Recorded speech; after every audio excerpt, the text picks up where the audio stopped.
Hello everyone, Chang Wang's here. Today I want to talk about the Painter's Guide app. About 2 years ago, myself and two engineers are teamed together and try to develop some tools to help artists to paint better. We put all these apps in on my website, and people can get access to it and use it for free. And the most well-known one is called the Painter's Guide app. And today I want to give you some information. So if you're new into the Painter's Guide app, I will give you some introductory information and show you how to use it. And for the people who have been using this app for a while, and I like to give you an update, talk about some newer functions, and so you probably can get more use of this app. So now let's get started. Okay, first of all, let's talk about how to access the app. Because it's on my website, you first need to find my website. You can go to any web browser, either Safari on the Apple machine or the uh, Google Chrome or some other browsers. So like this is I have this Google here to find my website. If you don't remember it, you can just Google my name. So you type QIANG. Actually, you can see it's already there. Then you click on that. Then you'll find all the information about me on Google. And the first one, it is my website, which is actually qh-art.com. So you click on that. Okay, so this is the home page of the website. Then to get to the apps, then you go to the tab. There's called apps here. You click on that one. So there's a whole bunch of that. So at this moment, I want to mention if you're using an iPhone and the website on the smartphone look a little different. So I do recommend you read this. For iPhone users, I recommend you go to the very bottom of the web page and click View Desktop Version. So then your iPhone will look exactly like the computer screen. So then you can really have exactly the same like I'm showing here. Okay, so there's a whole bunch of apps. So I want to go to the app which is called the Painter's Guide. Okay, you click on this one. Okay, so that will be the page which is you can use directly online of the apps here. So Painter's Guide look like this.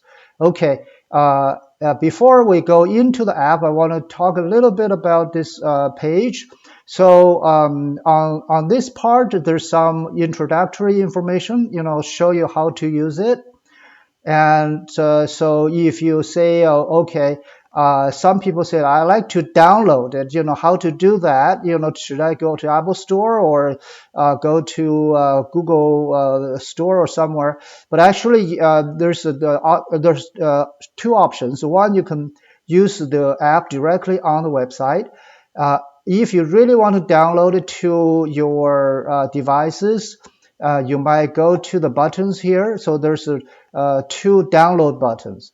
So yeah, if you go to the Apple download, then you will see a whole bunch of information about how to install this app on your iPad or iPhone. Then if you are using like Samsung or some other devices which is Android based, then you could click the second button. Then you install with the instruction on that one. So then, okay, now we can talk about the functions and what this Painter's Guide can do for you. First of all, the function and the purpose of developing this app is to help people, for artists who paint from photos. Sometimes, of course, the most of artists talking about painting from life is the key, but on many occasions we still need to use a reference photo at studio. So then that is the time this app can help you. So first of all, if you have a reference photo already on the computer or on the phone, you can open the photograph you want to use it, into this app. So you can go to the menu bar on the top. Then the first one is called load image. Okay, so you click on that one. Okay, so it will show you, it will be give you the browsing capability to find your folders, and so where you'll have these photos you have. So currently I have one which is I put on the desktop. Then so it is like, okay, we can open this image. Okay, so we click on that. Either double click or click that or click open. So then the image open to the app. Okay, so let's go to a little bit higher. See, okay. So the image have different sizes.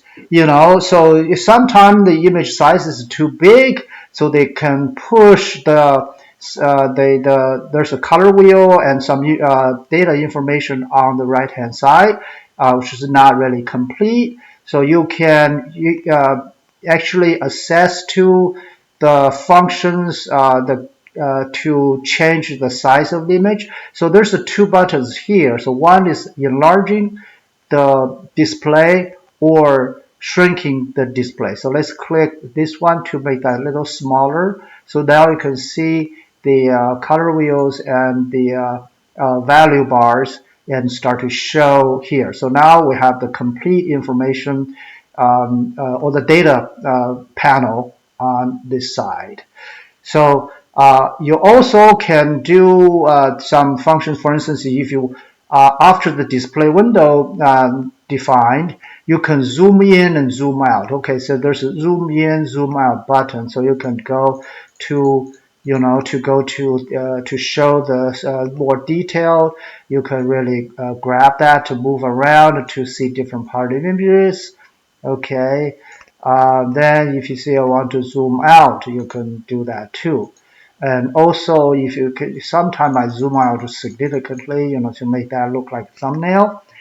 But then if you want to go back to the original size, the display size, okay, you click fit. Okay, so they will go back. This is the most original one. Of course, now we have to change this button to showing the whole data area.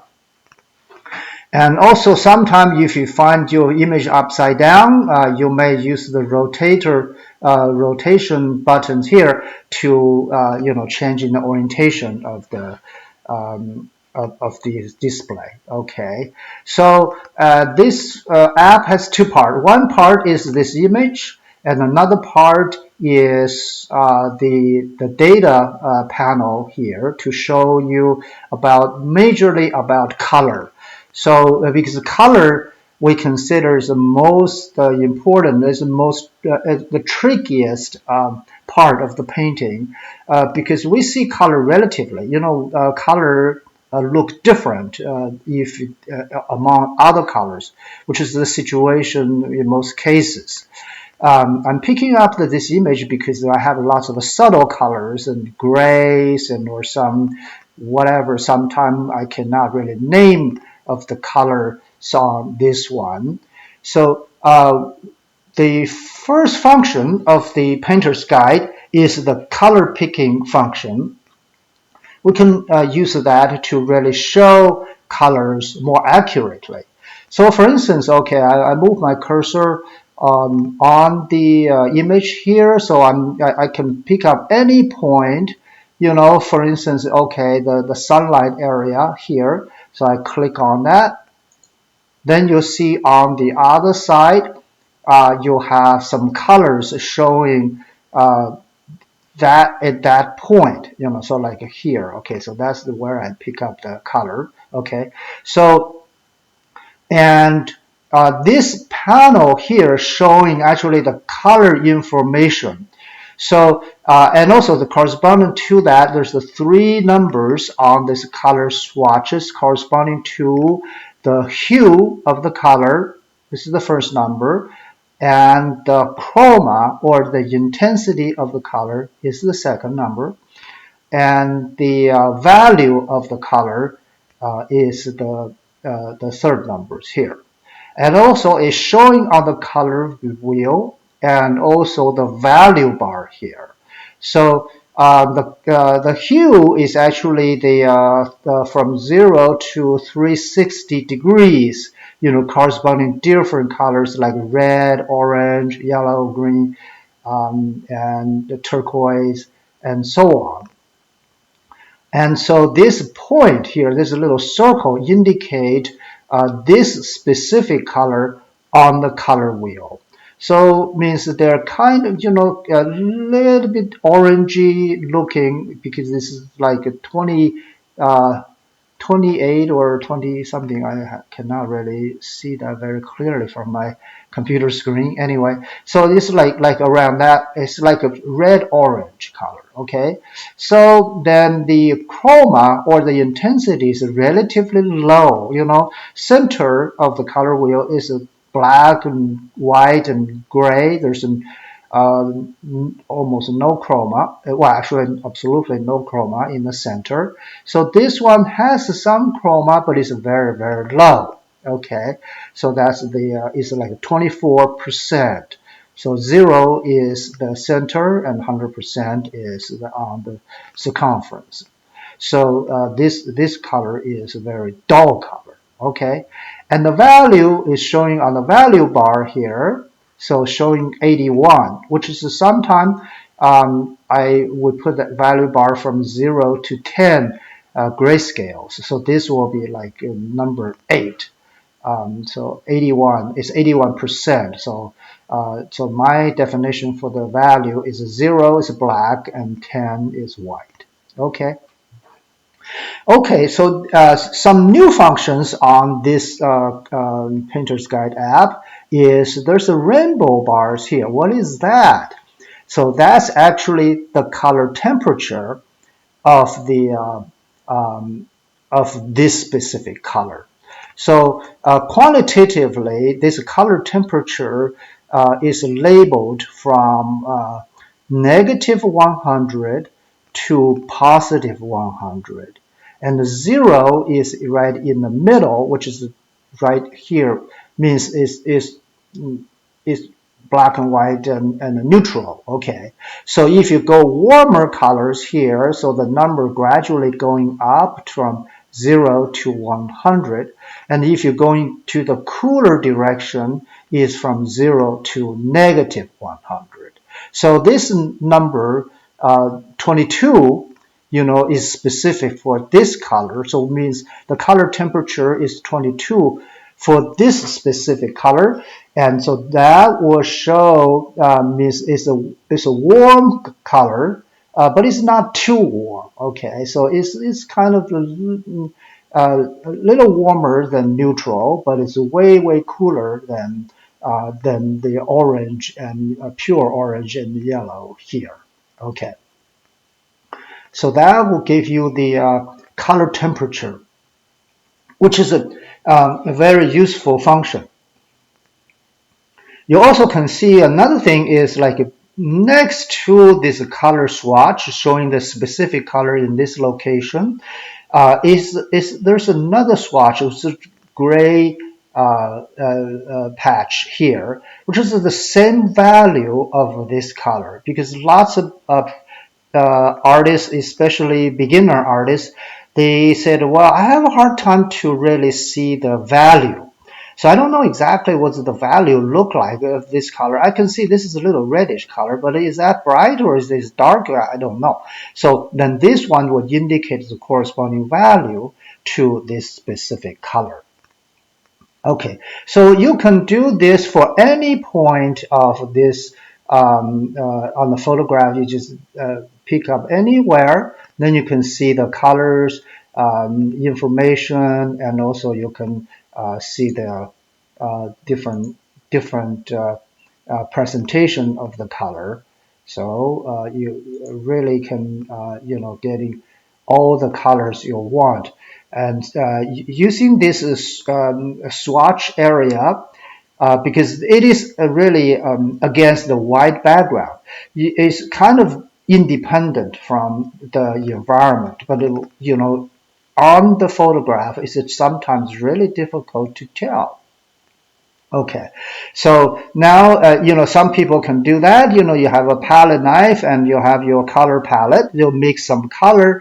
Then you go ahead to overlap your palette knife or brush to this area until you do not see much of the difference between the color showing on the app and the color showing on your palette knife. Then you know exactly you have matched color, so you can apply to on your canvas to get exactly color you want. So if your time is unlimited, you can really match all the colors on the photograph. Then you can really get photorealistic painting out of all the colors are correct. However, actually, that's not really the purpose of painting. Often we are looking for color relationships. So the color relationships sometimes is most important is the temperature relationship. Sometimes we say, okay, we have a warm light, we have a cooler shadow, or some other way around, cooler light, warm shadow. But sometimes it's very difficult to tell. So then in this case, this app can be very helpful. For instance, okay, we have some area in the shadow, we have some area under the light. So do we have a warmer light, cooler shadow? So pretty obvious in this case. But okay, but then you can do this. So you can do the comparison with this app. Okay, so now something I want to introduce, which is a newer function. You can see there's a save button here. Okay, so for instance, I pick up a shadow color. Let's see this piece of rock here. Okay, so I will take the color of the shadow color first. I'll pick up that color, which is showing here. Okay, then if I click the save button, okay, so this color will actually move down. So you have this actually identical color, two pieces. Now you'll pick up another one, which is maybe I will pick up the light on top of the rock. Okay, so it will be the second color. All right. Okay, see now you see the second color is located here. So this is the light color. This is the shadow color. So which one is warmer? Which one is cooler? Actually, they're very close. You can see the temperature. Even there's two of them overlapping. Actually, if you go to the saved color, so you see T is 3. Okay, so it means the temperature for the shadow is 3. And the temperature for the light, which is showing on the bar, on the overlapping on the one, is 6. Okay, 6 is warmer than 3. Okay, so it means we have a warmer light, cooler shadow. Okay, so some more obvious situations. Okay, for instance, okay, I'm going to pick up this big pile of rocks here. Okay, so I have some more light here. So let me pick up a color from here. Okay, so this will be the shadow color. Then I will move on. I will save that color, Okay, I'll save it down here. So now I come to a light area. Okay, like a moment ago, I pick up this light area. Okay, so I pick up that one. Okay, so this will be the light and the shadow relationship. So you can tell the shadow is a negative 12 and then the light is a positive 24. So very obvious warmer light, cooler shadow. Okay, so this way, sometimes even I saw in some situation on the same photo, some area is a warmer light, cooler shadow. Some area is a cooler light, warmer shadow. So you don't not really absolute. Okay, so this way you can really tell the temperatures. And also some area is the temperature also changes from the near field and the far field. Okay, so the near field, for instance, okay, I'm going to pick up one color, which is in let's pick up the light color. Okay, so this one, like this bush. Okay, I'll pick up this color, which is ooh, that's a very vibrant, very very hot temperature, and actually, okay, well this one's still the old one, so let me save this one to the lower part. Okay, so means this is actually the color here. The value is not that high though, so it look like pretty bright, but it's actually the value is 7. Okay, so now I pick up the something far away, so it's the same kind of light area, green color. So I pick up this one. Okay, look at that difference. Okay, this is the light color in the far field. I might pick up the light. Okay, let me zoom it in a little bit. Okay, so let's make sure I pick up the light area. Okay, that there we go. Okay, so now you can see the temperature change. So the far away the light is much cooler, it's 29, and the near field light is 57. Okay, see that there's a color difference. So it means the depth changing the color temperature as well.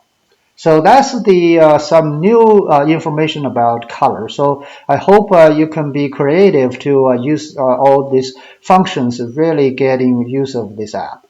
Okay, so besides the color picking capability, I also want to introduce some functions, which is the filter function.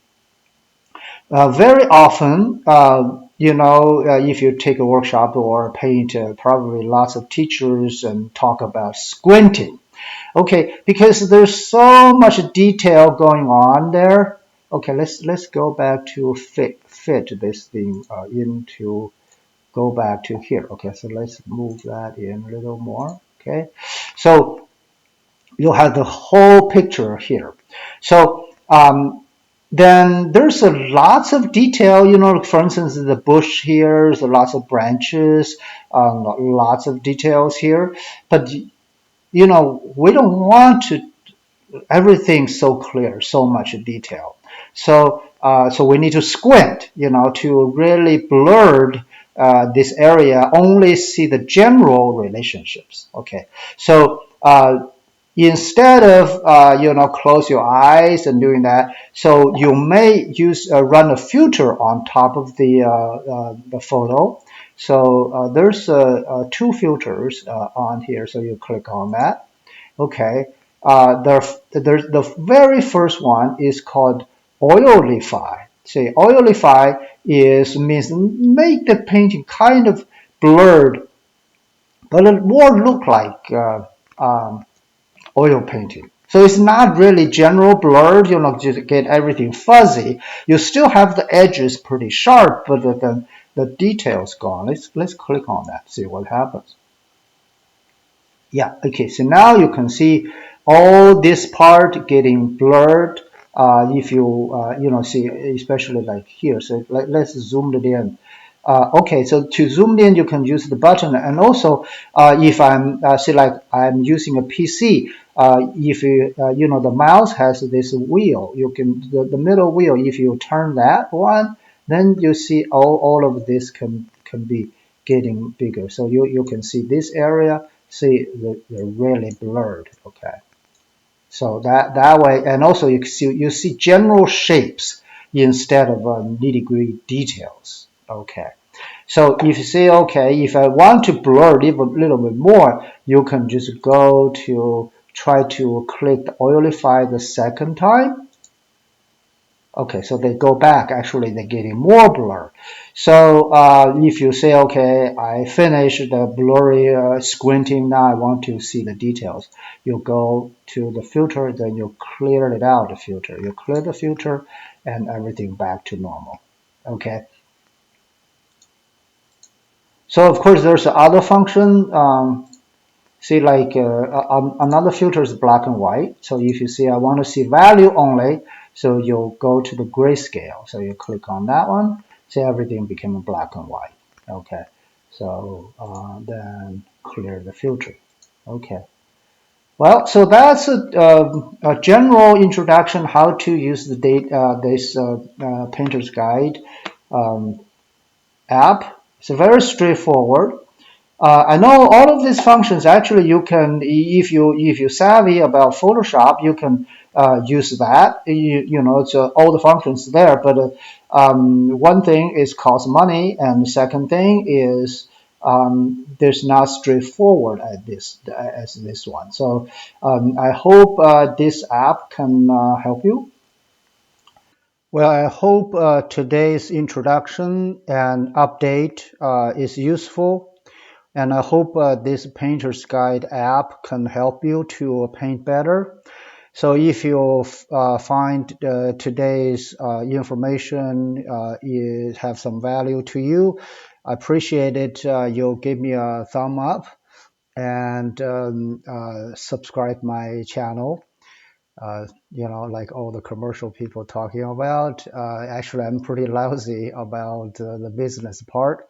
Then if you see any problems, any bugs, or any suggestions, or some functions you wish to have, but currently version do not have that, please comment below and let me know. I'll work with my engineers and try to improve this app every day, and I hope it can help you even better in the future. Okay, take care. I hope you paint better, and see you next time. Bye now.